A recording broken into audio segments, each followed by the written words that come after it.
friend today. She's my old friend. Way back. Hi.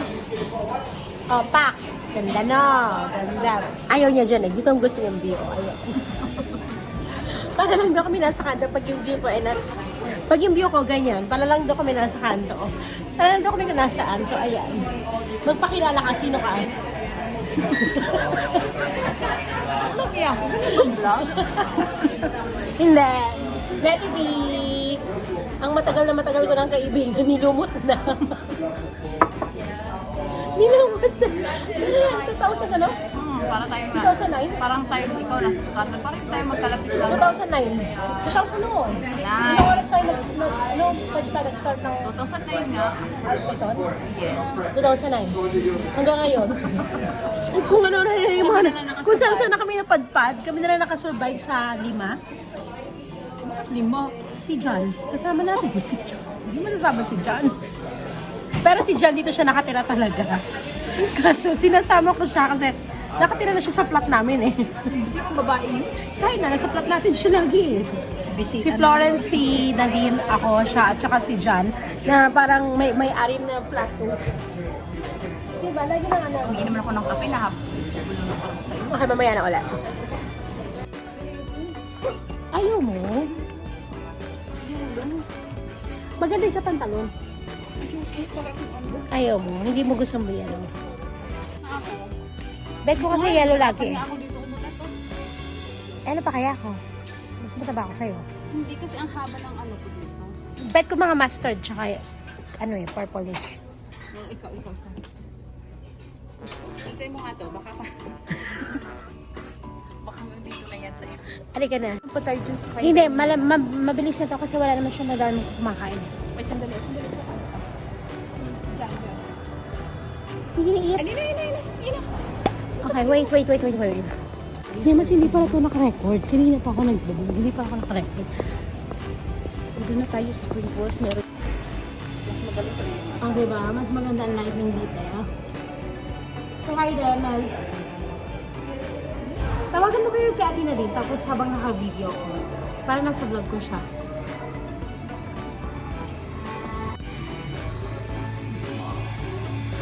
Ay, sumagot.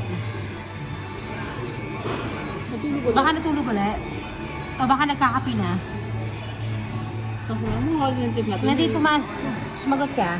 Hindi, disturbo naman ako. Si Florence, baka gising na. Ito, English in English. Kain muna kami.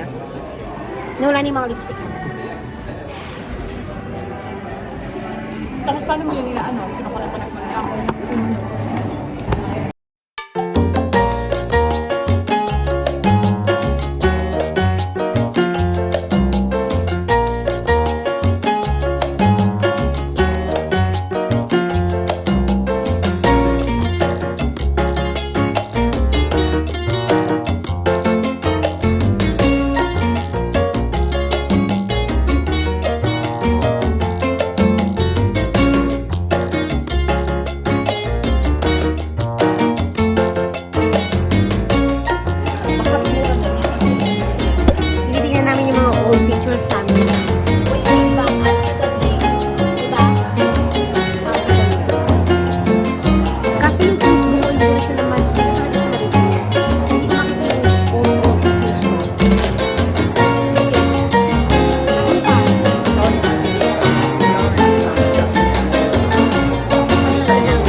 Wala na si Mel, umuwi na siya. So magantay tayo ng bus. But before waiting to bus, humingi muna ako si sa Dunkin since minsan lang naman ako mapunta ng town. Sulitin ko na. James, look! James, look! James! Say hi to you, James! And we're home. Bahay na kami. So, tingnan niyo naman yung anak ko. Tingnan niyo ginawa ko. Sige. Say goodbye to the vlog now. See you next time. See you next time. Give them a kiss. Miss your vlog. Did you miss vlog? Bye everyone. See you in my next one. Have a nice day. Love you all. That's the coat. Turn around. Okay siya. May allowance pa siya. So hindi ko na siya isasolid. Okay na yan. Okay na yan. Tapos yun naman yung ginawa sa coat ko. Ayan yung coat ko na binili para sa akin. Diba? Hindi ko siya ipa-flat lay pero nilagay dyan ang anak ko. Kamusta naman? Hala! Can you manage?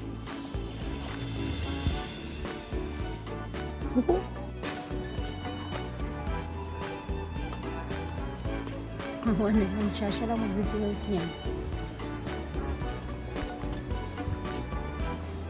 24. On the other side. 23. 24. 24.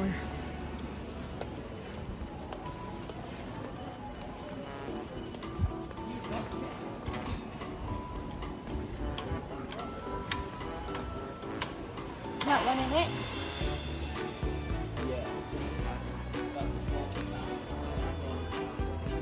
I want the 35 one. Is this one?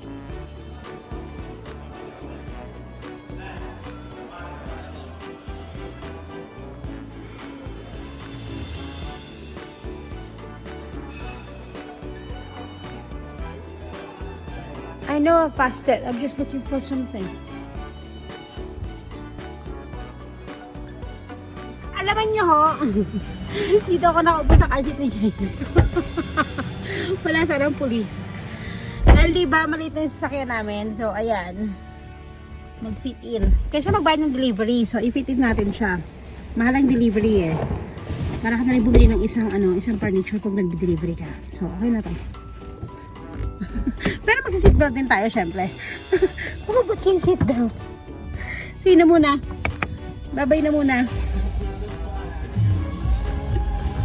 Thank you.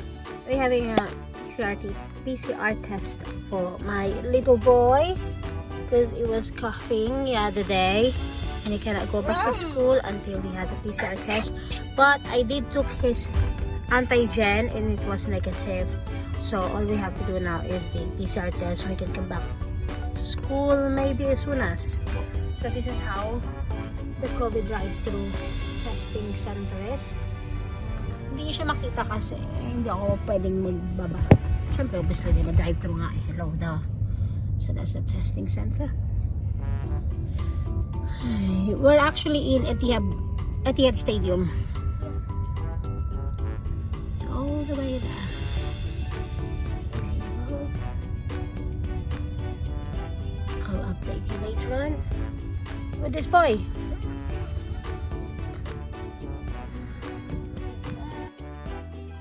That's it. We do it ourselves. Yeah, we have to do it ourselves. Hello.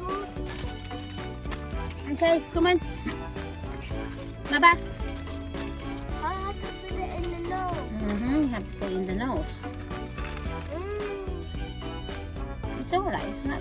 It won't hurt. It won't hurt. It's just a tiny bit, isn't it?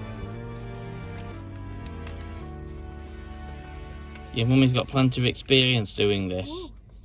I'll do this every week. Every week. Every week, 2 times a week. Yeah, but yours is slightly faster, Tess. I'm working. Don't use the Can't even do this. Why have to use the gloves? You don't want me, mommy, wearing a gloves. Mom. Okay, then I'm wearing gloves.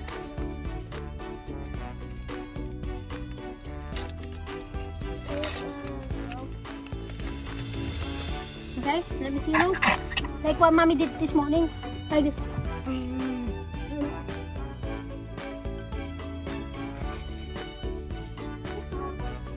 I know it tickles enough. Why it tickled?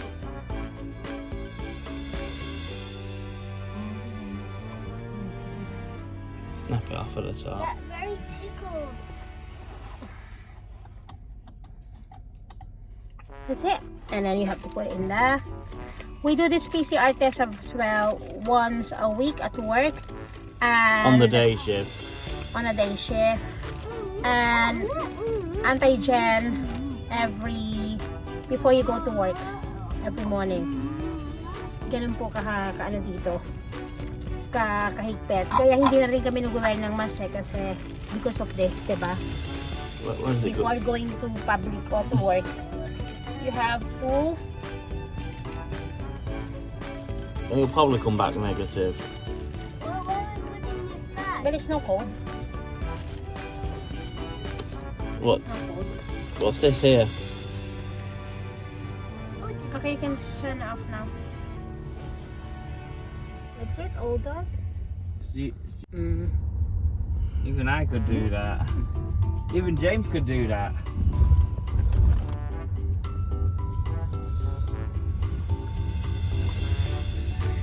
Hi. Knock, knock, knock. Next time you don't. You know what? Why he had a cough? Sunday when I was on shift, his dad and his grandma went to Piccadilly, to Arndale. I dropped them off Okay, you dropped them off. And then this boy saw a fountain in in Piccadilly. So he played on the fountain. He got soaking wet. And then they have to travel on the bus. And they have to travel all the way on the bus because dad is working. So imagine you have a cold, wet Body. shirt with you and you're traveling in the car at about afternoonish. It's absolutely massively cold. That's why he's having this terrible cough now.